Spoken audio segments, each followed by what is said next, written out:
The United States tried to crush him. Sanctions strangled his economy. Oil money vanished. Protests exploded on the streets. And the world was told Nicolas Maduro would fall any day now. But years later, he's still in power. So here's the real question no one dares to ask.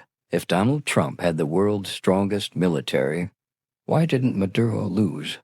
The message was clear. Maduro's days were numbered. But Washington underestimated one thing: how desperate regimes behave when survival is at stake. But desperation can be powerful. And Nicolas Maduro didn't respond with speeches or promises. He responded with control. While Washington waited for a dramatic collapse, Maduro moved quietly inside Venezuela. His first priority was not the economy. It was loyalty. He focused on the military. Promotions were accelerated. Key generals were rewarded with economic privileges. Control over ports, fuel distribution, and imports was quietly handed to trusted officers. Anyone suspected of hesitation was sidelined, transferred, retired, or removed without headlines. Maduro understood something history has proven again and again. A government does not fall when people protest.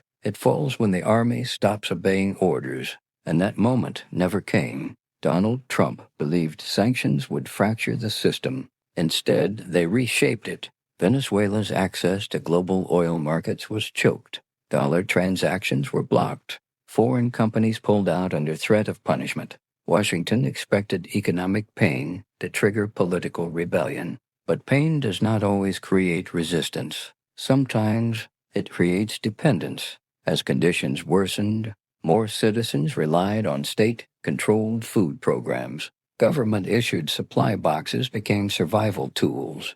Loyalty was no longer ideological, it was practical. In a sanctioned economy, control over scarcity is power, and Maduro controlled scarcity. With traditional markets closed, Venezuela turned outward but selectively. Russia provided diplomatic cover at the United Nations, blocking resolutions, challenging narratives, framing sanctions as economic warfare. China maintained financial channels, not loudly, not generously, but consistently enough to prevent total collapse. Iran, a veteran of sanctions, shared experience, how to move oil discreetly, how to trade without visibility, how to operate in the shadows of the global system. Sanctions created isolation. Isolation created innovation. Oil was no longer sold openly. It was rebranded, rerouted, transferred ship to ship. Gold was extracted and moved quietly, sometimes physically, sometimes through intermediaries. Trade shifted away from the dollar. Cryptocurrency experiments appeared. Barter deals returned oil for food, fuel for machinery. This was not defiance, it was adaptation. Inside Venezuela, Maduro reframed the story. Economic failure was no longer domestic. It was foreign aggression. Empty shelves were blamed on Washington. Power outages were blamed on sabotage. Currency collapse was blamed on sanctions. And over time, that narrative stuck. In moments of crisis, people looked for enemies. Maduro gave them one. Fear replaced frustration. And fear unified where hope had failed. Meanwhile, Trump faced constraints rarely acknowledged in campaign speeches. A military invasion would destabilize the entire region.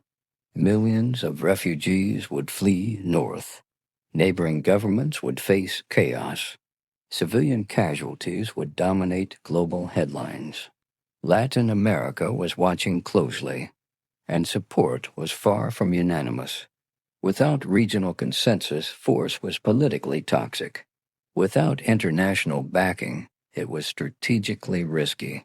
Maximum pressure had reached its maximum reach, but Maduro remained. This confrontation revealed a deeper truth about modern power. Military strength does not automatically translate into political outcomes. Economic dominance does not guarantee regime change. Pressure without an exit plan often strengthens the very systems it targets.